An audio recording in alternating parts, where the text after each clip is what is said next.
بسم اللہ الرحمن الرحیم اعوذ باللہ من الشیطان اللعین الرجیم بسم اللہ الرحمن الرحیم طلاب کرام السلام علیکم ورحمۃ اللہ وبرکاتہ۔ امید ہے آپ سب خیر عافیت کے ساتھ ہوں گے۔ فرائض الاصول رسائل حصہ سوم سبق نمبر 61۔ استصحاب کے روایات میں سے روایت خاصہ کا بیان۔ روایات عامہ کی گفتگو مکمل ہو گئی ہے۔ آج کی گفتگو میں استصحاب کے بارے میں مخصوص روایات کے بارے میں بات کریں گے۔ استصحاب کے اس بات کے سلسلے میں روایت خاصہ کے ذریعے سے روایت عامہ کو مدد ملتی ہے۔ یہاں تک جناب مصنف نے استصحاب کے اس بات کے لیے کل 6 روایات بیان کر دیا ہے جن کے وسیلے سے استصحاب کو بطور قاعدہ کلی استنباط کیا جا سکتا ہے۔ ان کو ہم اخبار عامہ نام دے سکتے ہیں کیونکہ یہ اخبار بطور کلی استصحاب پر دلالت کرنے والی ہے، اسی لیے ان کو اخبار عامہ کہلاتے ہیں۔ اس کے بعد صاحب کتاب 6 روایات ذکر کرتے ہیں جو کہ خاص موارد کے ساتھ مربوط ہے۔ ان کے ذریعے سے قاعدہ کلی کے طور پر استصحاب کو ثابت نہیں کر سکتے ہیں، البتہ یہ روایات اخبار عامہ کے لیے مدد فراہم کرتی ہے۔ روایت خاصہ میں سے پہلی روایت جناب عبداللہ ابن سنان کی روایت ہے۔ انہوں نے امام علیہ السلام سے اس شخص کے بارے میں سوال کیا ہے جس نے اپنا لباس کافر ذمہ کو عاریہ دیا ہے۔ عاریہ دینا کسی کو اپنا مال بغیر اجرت کے استفادے کے لیے استعمال سے دینے کو کہا جاتا ہے۔ اگر کرائے پہ دے دے اس کو اجارہ کہتے ہیں، تو عاریہ دینا یعنی بغیر کرائے کے مفت استعمال کر کے واپس کرنے کے لیے دیتا ہے۔ اور عاریہ دینے والا جانتا ہے کہ کافر ذمی شراب پیتا ہے اور خنزیر کا گوشت کھاتا ہے، لباس واپس لانے کی صورت میں کیا اس کا دھونا ضروری ہے؟ یہ سوال ہے۔ راوی نے امام سے پوچھا، امام علیہ السلام نے فرمایا دھونے کی ضرورت نہیں ہے کیونکہ جب آپ نے اس کو لباس دیا تھا اس وقت کپڑا پاک ہونا یقینی تھا، اس کے بعد اس بات پر یقین نہیں ہے کہ کافر نے اسے نجس کیا ہے۔ تو امام علیہ السلام نے فرمایا جب پہلے لباس دے رہا تھا اس کا پاک ہونا یقینی تھا تو حالت سابقہ یقین ہے، بعد میں شک ہو رہا ہے کہ آیا کافر ذمی نے لباس کو نجس کیا ہے یا نہیں، تو اسی حالت سابقہ پر بنا رکھنا ہے۔ مذکورہ روایت کے ذریعے سے استصحاب طہارت پر استدلال کرنے کا طریقہ۔ جناب شیخ کا کہنا ہے کہ یہ روایت واضح طور پر دلالت کرتی ہے کہ لباس پاک ہونے پر بنا رکھنے اور اس کو دھونا واجب نہ ہونے کی وجہ اس کی سابقہ طہارت کے بارے میں علم ہونا ہے کہ لباس پاک ہونے پر بنا رکھنا اور اس کو دوبارہ پاک کرنے کی ضرورت نہ ہونے کی وجہ امام علیہ السلام نے فرمایا ہے کہ وجہ یہ ہے کہ چونکہ پہلے اس کا پاک ہونا معلوم ہے اور سابقہ طہارت کے زائل ہونے کے بارے میں یقین نہ ہونا ہے کہ وہ جو پاک پہلے سے پاک تھا اس پاکی کے زائل ہونے کے بارے میں کچھ پتہ نہیں ہے، تو اس وجہ سے کپڑے کو پاک شمار کیا جائے گا۔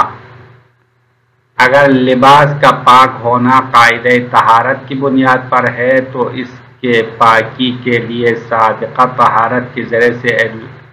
علت لانے کی کوئی وجہ نہیں تھی۔ اب یہاں بھی کوئی کہہ سکتا ہے شاید امام علیہ السلام نے لباس کے پاک ہونے کا حکم قاعدہ طہارت کی بنا پر دیا ہے، تو جواب میں صاحب کتاب فرماتے ہیں اگر قاعدہ طہارت کی بنیاد پر امام نے لباس کے پاک ہونے کا حکم لگایا ہے تو سابقہ طہارت کے بارے میں علم ہونے کی علت بیان کرنے کی کوئی ضرورت نہیں تھی، تو امام نے چونکہ سابقہ طہارت کے بارے میں علم ہونا بطور علت بیان کیا ہے، اس سے پتہ چلتا ہے کہ یہاں پہ قاعدہ طہارت کے بجائے استصحاب طہارت جاری کیا ہے، کیونکہ قاعدہ طہارت کا معیار کسی چیز کی طہارت مشکوک ہونا ہے۔ قاعدہ طہارت وہاں پہ جاری ہوتا ہے جہاں پہ کوئی چیز مشکوک طہارہ ہو، پاک ہونا یا نجس ہونا معلوم نہ ہو، تو قاعدہ طہارت یا اصالت طہارت کی بنا پر اس چیز کو پاک شمار کیا جاتا ہے، تو اس میں سابقہ پاک ہونا یا نہ ہونے کے بارے میں علم ہونا ضرورت نہیں ہے۔ حالت سابقہ سے کوئی سروکار نہیں ہے، قاعدہ طہارت میں یا اصالت طہارت میں حالت سابقہ کا جاننا یا نہ جاننا سے کوئی تعلق نہیں ہے۔ البتہ یہ روایت فقط طہارت و نجاست میں قاعدہ استصحاب حجت ہونے پر دلالت کرتی ہے، اور یہ کہنا بعید نہیں ہے کہ جب طہارت میں استصحاب ثابت ہو جاتا ہے تو شک رافی کے دوسرے موارد میں بھی حجت ہونا بھی ثابت ہو جائے گا۔ اب جناب شیخ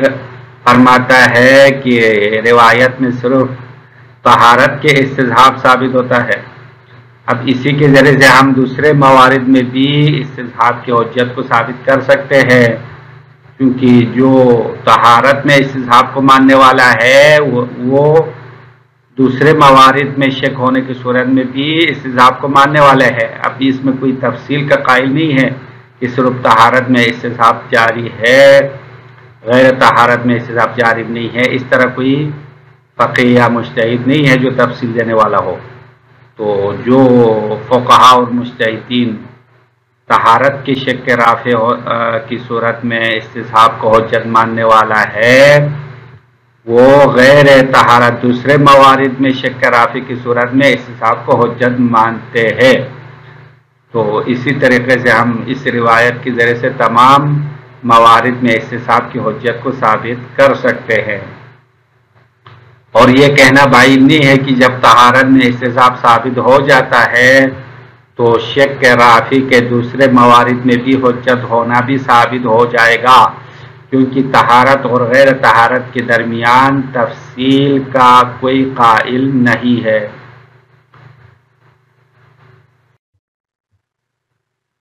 استصحاب کے روایات خاصہ میں سے دوسری روایت، اب یہ روایت جو بیان ہو گیا ہے وہ پہلی روایت ہے۔ اس سلسلے کی دوسری روایت عمار کی سابقہ روایت کی طرح یہ روایت بھی قانون کلی بیان کرنے والی روایات میں سے ہے، جس طرح اسحاق بن عمار کی ایک روایت عامہ میں بیان کیا گیا تھا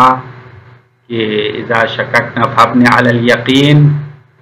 امام نے فرمایا جب بھی شک کرے تو یقین پر بنا رکھو۔ راوی نے سوال کیا ھذا اصل، کیا یہ قانون ہے، قاعدہ کلی ہے؟ تو امام نے فرمایا نعم، ہاں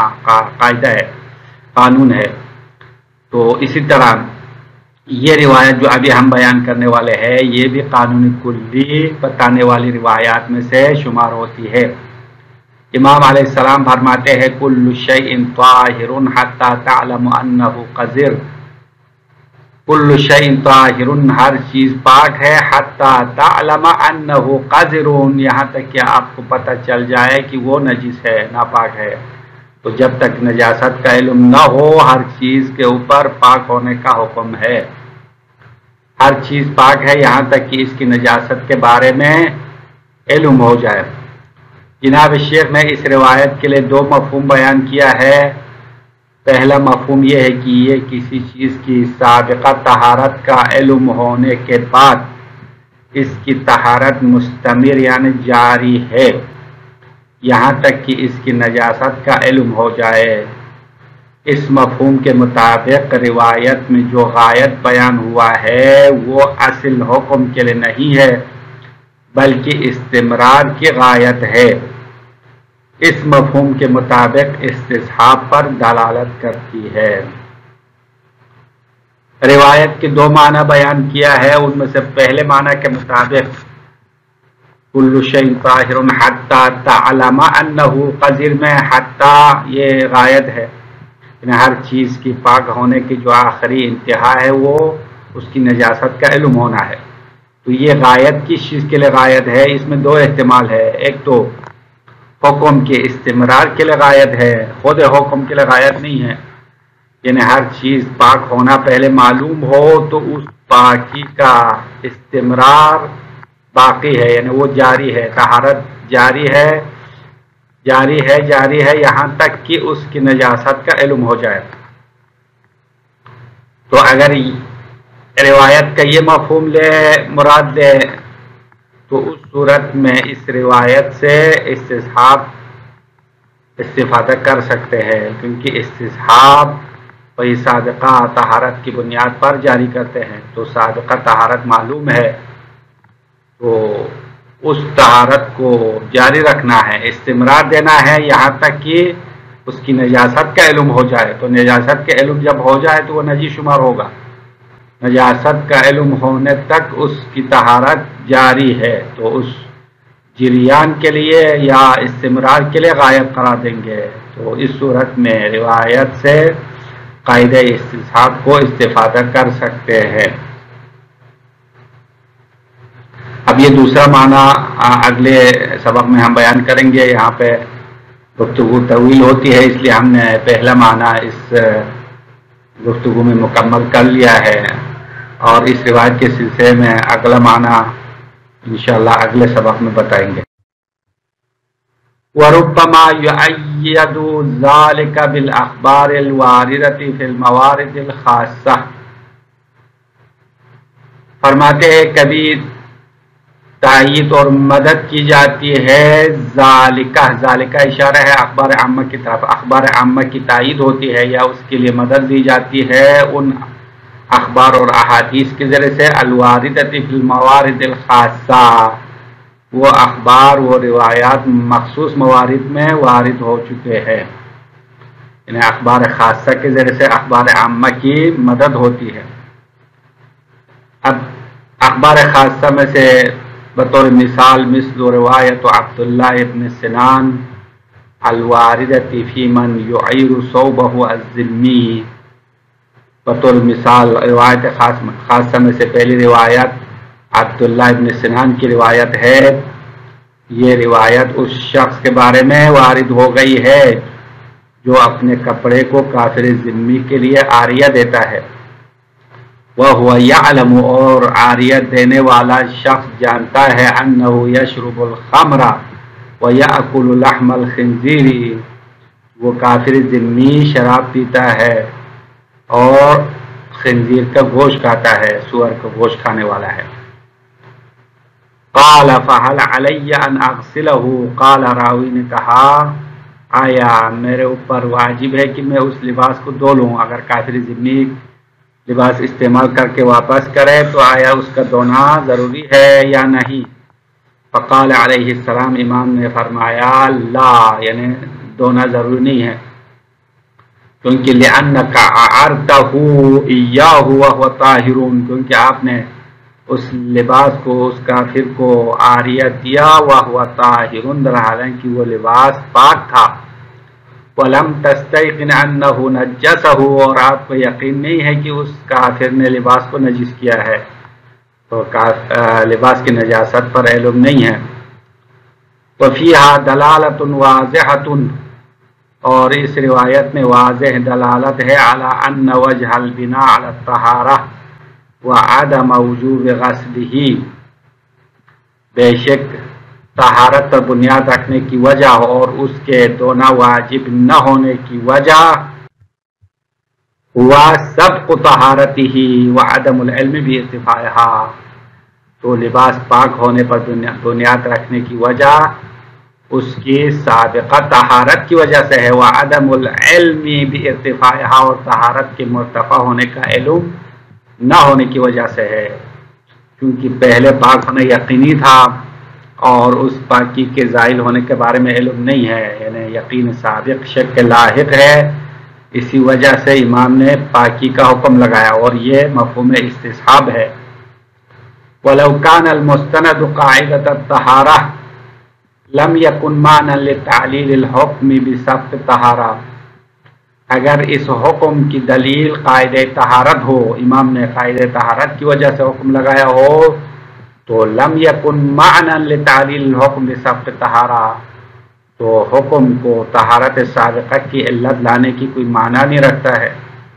یعنی معقول نہیں ہے کہ حکم کو سابقہ طہارت سے تعلیل لائے، حکم کی علت بیان کرے، اس کی کوئی وجہ نہیں ہے۔ اذ الحکم فی القاعدہ مستندۃ الی نفس عدم العلم بالطہارہ والنجاسہ، کیونکہ قاعدہ طہارت میں حکم خود طہارت و نجاست کے بارے میں علم نہ ہونے سے مربوط ہے، یعنی قاعدہ طہارت میں سابقہ علم سے کوئی واسطہ نہیں ہے، بلکہ خود چیز کے مشکوک طہارہ و نجاست ہونا قاعدہ طہارت جاری ہونے کے لیے کافی ہے۔ نام ہاں الروایت مختصۃ باستصحاب الطہارہ، ہاں روایت طہارت کے استصحاب سے خاص ہے، دون غیرہا، اما طہارت کے علاوہ دوسرے موارد سے مربوط نہیں ہے۔ ولا يبعد عدم القول بالفصل بینہا و بین غیرہا، اور یہ بعید نہیں ہے کہ ہم طہارت و غیر طہارت میں قول فصل کا قائل نہ ہو، یعنی عدم القول بالفصل، طہارت غیر طہارت کے درمیان تفصیل کے کوئی قول نہیں ہے، مما یشک فی ارتفاعہا بالرافع، کہ ان موارد میں جو طہارت کے رافع کے ذریعے سے شک ہونے کی صورت میں طہارت میں استصحاب جاری کرے اور غیر طہارت میں جاری نہ کرے، ایسے کوئی قائل نہیں ہے۔ اسی لیے اگر استصحاب طہارت ثابت ہو جائے تو ممکن ہے دوسرے موارد میں بھی استصحاب ثابت کر سکے۔ ایک روایت یہ ہے۔ دوسری روایت ومثل قولہ علیہ السلام بھی موثقۃ عمار، اور اسی طرح امام علیہ السلام کے اس قول کی طرح ہے جو موثقہ عمار میں پہلے گزرا، یہ روایت بھی روایت موثقہ ہے، اور اس روایت سے بھی قانون کلی استفادہ کر سکتے ہیں کہ امام نے فرمایا کل شیء طاہر حتی تعلم انہ قذر، بے شک ہر چیز پاک ہے،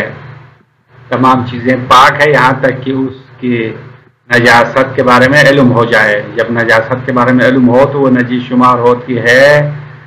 اس سے پہلے ہر چیز پاک ہے۔ اب اس روایت میں دو معنی ہے، ان میں سے ایک معنی یہاں پہ بیان کرتے ہیں بناء علی انہ مسوق لبیان استمرار طہارت کل شیء، یعنی یہ معنی اس بنیاد پر ہے کہ یہ قول امام لایا گیا ہے لبیان استمرار طہارت کل شیء، ہر چیز کی طہارت کے استمرار کو بیان کرنے کے لیے،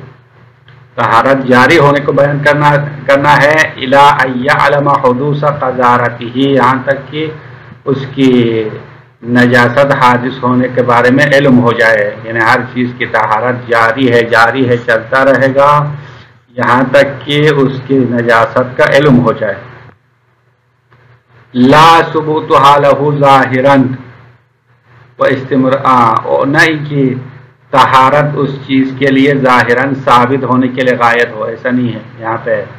حتی تعلما، یہ اصل ثبوت حکم کے لیے غائب نہیں ہے بلکہ استمرار کے لیے غائب ہے، واستمرار هذا الثبوت الى ان يعلم عدمها، اور یہ ثبوت استمرار ہے جاری ہے یہاں تک کہ اس عدم طہارت کے بارے میں علم ہو جائے، عدم طہارت کے بارے میں علم ہونے تک طہارت کا استمرار جاری ہے، طہارت جاری ہے۔ فالغایت، پس اس حدیث میں جو لفظ غایت ہے حتی آیا ہے وہی العلم بالقذارہ، وہ غایت یہاں پہ قذارت کے بارے میں جاننا ہے، حتی تعلم انہ قذر، یہ غایت ہے تو نجاست کے بارے میں علم ہونا غایت ہے، علی الاول پہلے معنی کے مطابق غایت للطہارہ، طہارت کے لیے غایت ہے، رافعۃ لاستمرارہا، طہارت کے استمرار کو ختم کرنے والی غایت ہے۔ فکل شیء محکوم ظاہرا باستمرار طہارتہ، پس حدیث کا مفہوم یہ ہے کہ ہر چیز ظاہری طور پر طہارت کے ساتھ محکوم ہے، باستمرار طہارتہ، اس کی طہارت کے جاری ہونے کا حکم ہے، الی حصول العلم بالقذارہ، یہاں تک کہ اس کے نجاست کے بارے میں علم حاصل ہو جائے، تو نجاست کے بارے میں علم حاصل ہونے تک ہر چیز کی طہارت ظاہری طور پر جاری ہے۔ فغایت الحکم غیر مذکورۃ ولا مقصودۃ، بس اس حدیث میں خود حکم طہارت کی غایت ذکر نہیں ہے اور اس کو بیان کرنا بھی مقصد نہیں ہے۔ بس حتی تعلم انہ قدیر، یہ غایت استمرار ہے، یعنی استمرار کی انتہا کو بیان کرتے ہیں، اصل حکم طہارت کے لیے غایت شمار نہیں ہوتی ہے۔ والسلام علیکم ورحمۃ اللہ وبرکاتہ۔